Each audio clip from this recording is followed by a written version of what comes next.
Сәлеметсіздер ме, құрметті көрермендер. Бүгін біз осындай шайға тісбасар жасаймыз. Өте дәмді. Қараңдар, қандай керемет.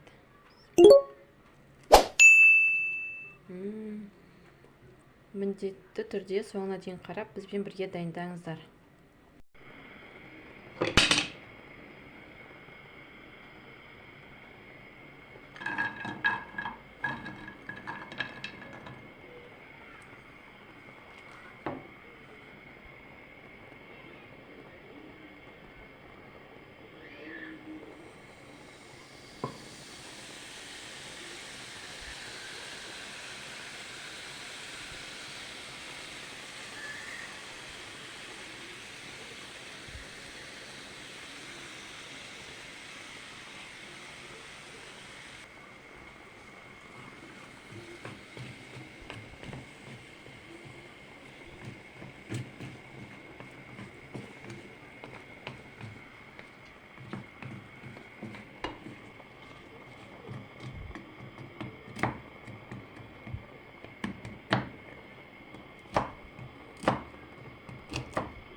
Смазываем.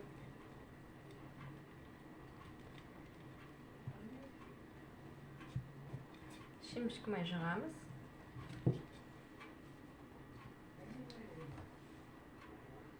Қолымызды да майлап аламыз бүйтіп.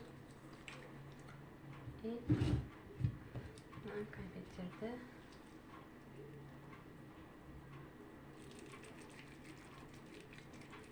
жабысып қалмас үшін қолымызды майлап аламыз.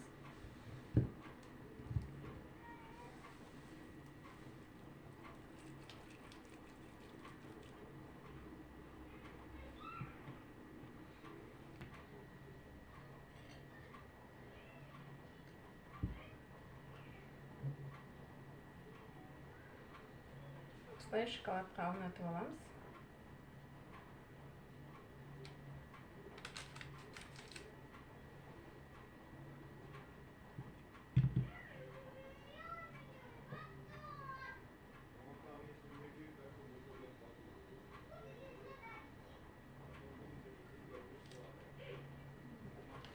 Тәттіміз дайын. Енді осыны холодильникке жіберіп, шамалы шоколад қатқанша қатырып аламыз. Шай ішуге болады.